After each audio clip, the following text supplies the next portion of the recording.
Hello everyone, welcome to library academy. इस video में हम लोग डिस्कस करेंगे राजस्थान लाइब्रेरियन ग्रेड 3 के वैकेंसी के बारे में। इसमें हम लोग देखेंगे नंबर ऑफ़ पोस्ट क्या है, क्वालिफ़िकेशन, सैलरी, आपका सिलेबस क्या है, एग्ज़ाम पैटर्न क्या है। मतलब इस वैकेंसी से रिलेटेड जितने इन्फॉर्मेशन हो सकते हैं उन सभी के बारे में हम लोग डिस्कशन करेंगे। तो सबसे पहले हम लोग चलते हैं जो राजस्थान लाइब्रेरियन के लिए ऑफिशियल नोटिस जारी किया गया है, नोटिफिकेशन जारी किया गया है उस पर, और हम लोग एक एक करके डिस्कशन करेंगे। उसके पहले अगर आप चैनल पे नए हैं तो चैनल को जरूर सब्सक्राइब कर लीजिएगा, बेल आइकन को प्रेस कर दीजिएगा ताकि आने वाले सभी वीडियो का नोटिफिकेशन मिल सके।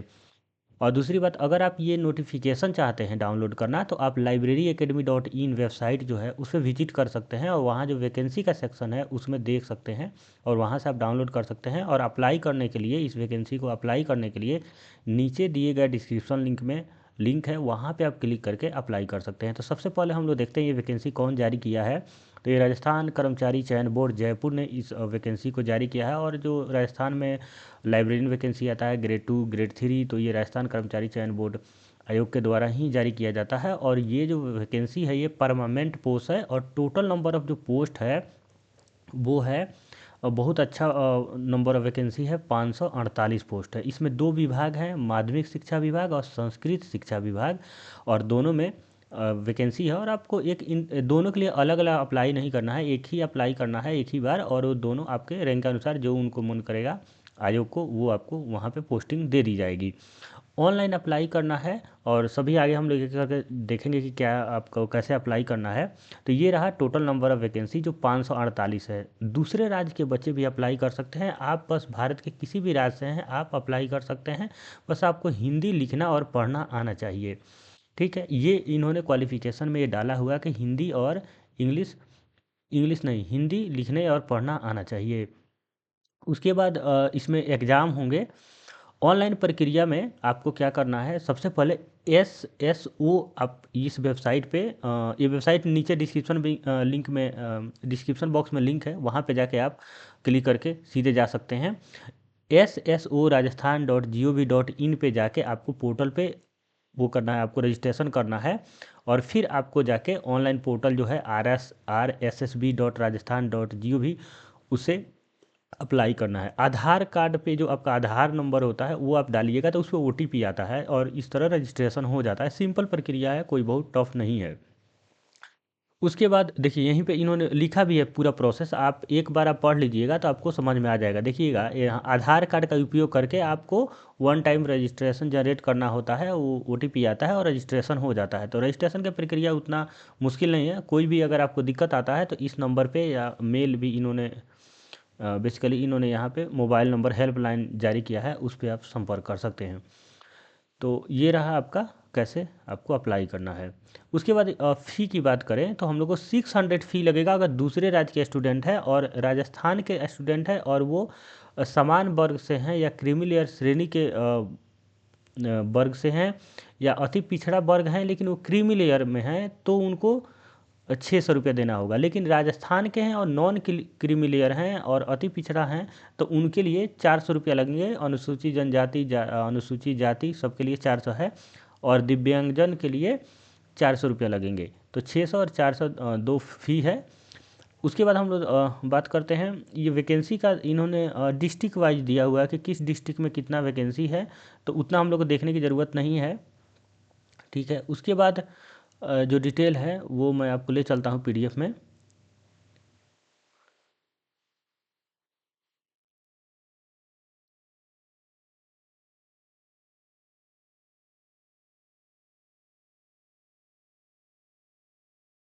इसमें एग्ज़ाम का जो डेट है, देखिए यहाँ पेमेंट है, वेतनमान है जो पे मैट्रिक लेवल 10 है। तो राजस्थान का लेवल 10 अलग पेमान होता है, आप देख लीजिएगा इसमें गूगल में। तो आप देखेंगे कि लगभग लेवल 6 के अराउंड आपका सैलरी बनेगा, यानी कि आपको 55 से 58 हज़ार प्रति मंथ स्टार्टिंग सैलरी बनेगी। लेकिन राजस्थान में एक ये है कि 2 साल का संविदा होता है, यानी 2 साल का जो प्रोबेशन पीरियड होता है, संविदा नहीं प्रोबेशन पीरियड, उसमें वो सैलरी जो होता है वो फिक्स देते हैं। जैसे राजस्थान में आप कोई भी वैकेंसी के लिए आप अप्लाई कीजिएगा तो वो पहले से 2 साल के लिए सैलरी फिक्स होती है। 2 साल के बाद ऑटोमेटिक उस पे लेवल मिलने लगता है जो आपके वैकेंसी में बताया गया होता है। जैसे कि इस केस में आपको लगभग 23 से 25 हज़ार के रूप में आपको 2 साल मिलेंगे। उसके बाद आपका लगभग 55 से 58 हज़ार या 60 हज़ार के आसपास आपका सैलरी बनेगा। तो ये रहा आपका सैलरी। योग्यता देख लीजिए, जो क्वालिफिकेशन मांगा गया है, देखिए इसमें ना आपका सर्टिफिकेट इन लाइब्रेरी साइंस यानी सीलिस मांगा गया है। जो 6 मंथ का सीलिस होता है वो स्टूडेंट भी एलिजिबल हैं, और बैचलर ऑफ लाइब्रेरी साइंस वाले भी एलिजिबल हैं, और डिप्लोमा ऑफ लाइब्रेरी साइंस भी एलिजिबल हैं। बस उनको हिंदी में पढ़ने और लिखने आना चाहिए। तो ये मिनिमम क्वालिफिकेशन मांगा गया है, यानी सीलिस डिलिस बिलिस आपके पास कोई भी डिग्री है तो आप इस पद के लिए एलिजिबल हैं। इन्होंने देखिए सैलरी के नीचे यहाँ लिखा भी है कि जो नियुक्ति होगी सीधी भर्ती उसमें ना कुछ अवधि के लिए, देखिए ट्रेनिंग को परिवीक्षा की अवधि के दौरान मासिक नियत परिश्रमित ऐसी दरों पर संदर्भित किया जाएगा जो सरकार के समय समय पर नियत की जाए। तो वही है कि इन्होंने फिक्स जो ये इन्होंने लिखा है नियत परिश्रमिक, यानी फिक्स आपको सैलरी दी जाएगी। इस केस में लाइब्रेरी के केस में मुझे पता है 23 से 25 हज़ार के बीच में आपका सैलरी बनेगा। वो सिटी वाइज सिटी थोड़ा वैरी कर सकता है, जैसे ग्रामीण क्षेत्र में है और शहरी क्षेत्र में, लेकिन आपका 25 हज़ार के आसपास बनेगा। बाद में जाके ये 55 से 58 हज़ार के आसपास बनेगा। वही नागरिकता के बारे में उन्होंने बताया है कि देश के आप नागरिक हैं, अप्लाई कर सकते हैं। भूटान और नेपाल के लिए जो होता है, आयु की बात करते हैं एज की, तो आपको मिनिमम एज तो 18 वर्ष है, लेकिन मैक्सिमम एज 40 वर्ष है, यानी आप 40 वर्ष तक एलिजिबल हैं जनरल कैटेगरी से। लेकिन अगर आप ओबीसी SC ST हैं तो जो आरक्षण का रूल है, एज के छूट मिलता है एज में, वो आपको मिलेंगे। जैसे कि आपको पता होगा कि 3 वर्ष अनुसूचित जनजाति के लिए 5 वर्ष। लेकिन और भी यहाँ पे ये देख लीजिएगा क ख ग लिखा हुआ है, तो 5-5 वर्ष का छूट है। फिर कुछ मामलों में 10 वर्ष का छूट है। राजस्थान का अगर कोई मूल निवासी है, महिला है, आर्थिक रूप से कमज़ोर वर्ग की महिला हो या अति पिछड़ा वर्ग के लिए है, तो 50 साल तक इसमें लगभग फॉर्म फिलअप करने का एज है। लेकिन एक समान वर्ग की बात करें तो 40 साल इसका एज है। उसके बाद हम लोग पेंशन की बात करें तो सरकार जो वहाँ पे पेंशन लागू की हुई है वो पेंशन आपको मिलेंगे। 60 वर्ष तक आपका नौकरी होता है, इसमें रहता है। और विवाह पंजीकृत कराना होगा अगर आप मैरिज हैं तो। उसके बाद पंजीयन इसमें जो ऑनलाइन आवेदन करने की जो तिथि है वो है 5 मार्च 2025 से 23/4/2025, यानी 5 मार्च से, सॉरी 23 नहीं, 3 अप्रैल तक आप फॉर्म फिलअप कर सकते हैं। लगभग इन्होंने 28 दिन 29 दिन का टाइम दिया है, आप उसी पीरियड में आवेदन कर सकेंगे। और दूसरी बात, आप अच्छा से भरेंगे, दोबारा उसमें करेक्शन का ये ऑप्शन नहीं देने वाले हैं, ठीक है।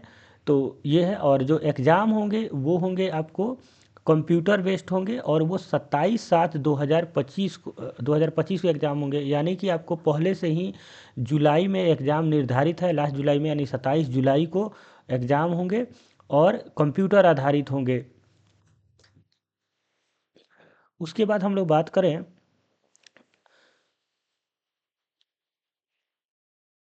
सिलेबस और पाठ्यक्रम की। अगर हम लोग बात करें कि कैसे एग्ज़ाम मोड हैं, तो पहले तो एग्ज़ाम आपका ऑनलाइन होगा।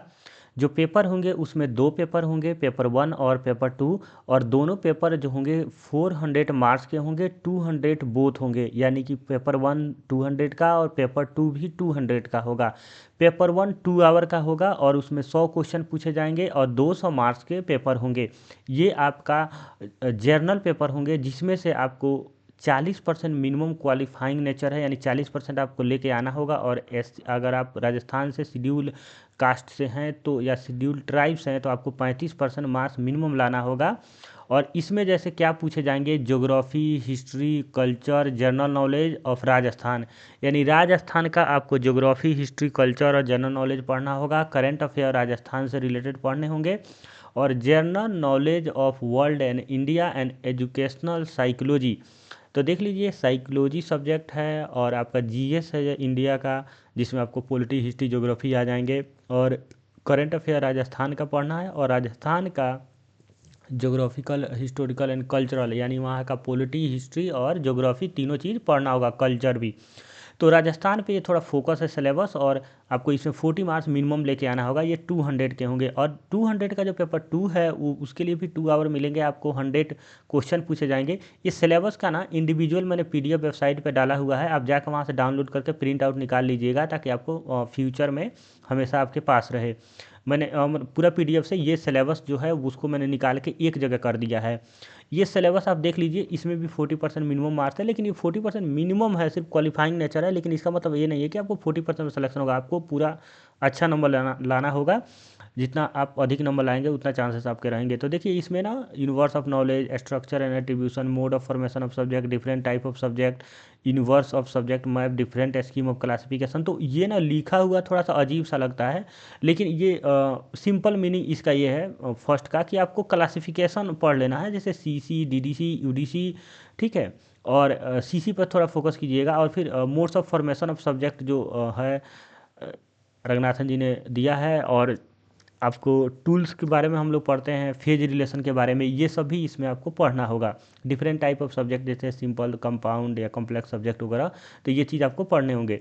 नेक्स्ट है बिब्लियोग्राफिक डिस्क्रिप्शन, जिसमें कैटलॉग पर्पस, यानी कैटलॉग पढ़ना है आपका, ओपेक पढ़ना है, नॉर्मेटिव प्रिंसिपल ऑफ कैटलॉग पढ़ना है, और कैनोन भी पढ़िएगा आप अच्छा से, ठीक है। Overview of principle of practice of document and current trend standardization, description of exchange. तो जो करंट है ना चल रहा है, जो डिस्क्रिप्शन एक्सचेंज, जैसे कि FRBR है, ISBD है, ठीक है, मार्क 21 है, तो ये सब क्या है, करंट ट्रेंड है कि मतलब कि ये है डिस्क्रिप्शन एंड एक्सचेंज मेथड है। ISBD हो गया आपका, डबलिन कोर है, मेटाडेटा कोर, जो हम लोग पढ़ते हैं मेटाडेटा डबलिन कोर, वो है। तो ये सब हैं, ये लिखते हैं जर्नलाइज फॉर्म में, लेकिन ये सब टॉपिक उसके अंदर आते हैं, ठीक है। उसके बाद है आपका स्टैंडर्ड कोड ऑफ कैटलॉगिंग। तो जो स्टैंडर्ड कोड ऑफ कैटलॉगिंग में जितने कैटलॉगिंग रूल्स हैं, जैसे AACR 2 है आपका, फिर CCC है, क्लासिफाइड कैटलॉगिंग कोड रंगनाथन जी का, तो ये आपको पढ़ने हैं। तो जितने आप ये UGC नेट का आप सिलेबस देखेंगे ना, तो यूनिट नंबर 5 में जो टॉपिक है ना, वो सब पढ़ने हैं इसमें। ये सिंपल इन्होंने लिख दिया है, लेकिन इसके अंदर आप जाकर देखेंगे थोड़ा सा, तो आपको ये टॉपिक समझ में आएगा। नेक्स्ट है मेथड ऑफ नॉलेज ऑर्गेनाइजेशन, जैसे journal theory of library classification, फिर यही चीज़ देखिएगा, नॉर्मेटिव प्रिंसिपल ऑफ कैटालॉगिंग, और ऊपर आप देखिएगा कि modes of formation of subject, यही चीज़ यहाँ भी है, यहाँ पे normative principle of classification and their application, species of library classification. तो क्लासिफिकेशन से है, फिर इन्होंने यहाँ भी लिखा है CC, DDC, UDC, ठीक है। यहाँ भी इन्होंने क्लासिफिकेशन का ही जिक्र किया है कि डिफरेंट स्कीम ऑफ क्लासिफिकेशन, ठीक। उसके बाद है design and development, scheme library classification, standard division index, trend library classification, ये सब है। Subject classification, principle of subject classification, subject heading list and their feature. देखिए जो CC इन्होंने जो सीलिस का जो स्टूडेंट है उनको इन्होंने एलिजिबल किया है, 6 मंथ का सीलिस का कोर्स होता है, बाकी बहुत बेसिक कोर्स होता है। इसके अलावा जो CC पढ़ना होता है बिलिस लेवल पे, वो सीलिस लेवल पे बहुत कम पढ़ना होता है। तो इन्होंने सीलिस को देखते हुए इन्होंने सिलेबस डिज़ाइन किया हुआ है। पिछले बार भी ऐसा ही सिलेबस था, लेकिन पढ़ना सब कुछ होता है। ये कहने के लिए सिलेबस है, लेकिन आपको लाइब्रेरी साइंस का जो भी प्रीवियस KVS वगैरह का क्वेश्चन पेपर है, और आपका ERMS का हुआ है, और इसके अलावा आपका NVS का हुआ है, UGC नेट का हुआ है, तो उन सब का जो बेसिक क्वेश्चन है उस पर आपको नज़र रखनी होगी। और इसके अलावा आपको ये जो टॉपिक है वो सभी चीज़ पढ़ना होगा। बेसिकली टॉपिक में इन्होंने सिलेबस में अगर हम लोग देखें तो क्लासिफिकेशन, कैटलॉगिंग है, मोड्स ऑफ फॉर्मेशन है, तो बहुत छोटा सिलेबस आपको दिखेगा, लेकिन पूछने के लिए फंडामेंटल वगैरह सब कुछ पूछे जाते हैं। रंगनाथन जी से नहीं पूछे जाएंगे, 5 लॉ से नहीं पूछे जाएंगे, सभी चीज़ पूछे जाते हैं, लेकिन ये लिखते नहीं है। ये लिखते हैं कि बच्चा इसी पे फोकस रहे, और क्वेश्चन सभी लाइब्रेरी साइंस से, सभी टॉपिक से पूछ लिए जाते हैं। तो जो जर्नल KVS का सिलेबस है ना आपको, या आप कहें DSSB का सिलेबस है, जहाँ पे 5 लॉ ऑफ लाइब्रेरी साइंस है, मतलब फंडामेंटल ऑफ लाइब्रेरी साइंस पढ़ना है, क्लासिफिकेशन पढ़ना है, कैटलॉगिंग पढ़ना है, एब्स्ट्रैक्टिंग पढ़ना है, इंडेक्सिंग पढ़ना है, ये सभी चीज़ें आप पढ़ के जाएंगे, भले ये सिलेबस में कुछ भी लिख दे, ठीक है। जब आप इनका क्वेश्चन देखेंगे प्रीवियस ईयर, तब आपको समझ में आएगा कि ये इसी से नहीं पूछते हैं, इसके अलावा भी जो टॉपिक है वहाँ से लाइब्रेरी साइंस से पूछे जाते हैं। तो ये मैंने बता दिया आपको, ध्यान रखिएगा आप। और बाकी ये इन्होंने दिया है कि 1/3 निगेटिव मार्किंग होगा, अगर आप गलती करते हैं तो आपको 1/3 निगेटिव मार्किंग होगा। तो यही था पूरा इन्फॉर्मेशन, आई थिंक आपको समझ में आया होगा। फिर भी कोई कन्फ्यूजन है तो आप हमसे पूछ सकते हैं, आप हमारे नंबर पे व्हाट्सअप भी कर सकते हैं, और इसके अलावा हमारा टेलीग्राम चैनल है, वहाँ पे ज्वाइन कर लीजिएगा। और libraryacademy.in वेबसाइट है, डेली बेसिस पे विजिट करके वहाँ पे वैकेंसी का अपडेट ले सकते हैं। वहाँ पे जितने भी देश में वैकेंसी आती है उसके बारे में मैं डेली वहाँ पे अपडेट कर देता हूँ। बहुत सुंदर वेबसाइट है, आप एक बार विजिट कीजिएगा, libraryacademy.in, libraryacademy.in ये वेबसाइट है। इस पे जाके आप सिलेबस डाउनलोड कर सकते हैं। यहीं पे नीचे डिस्क्रिप्शन बॉक्स में लिंक है, वहाँ पे क्लिक करके आप अप्लाई कर सकते हैं। थैंक यू फॉर वॉचिंग, मिलते हैं नेक्स्ट वीडियो में।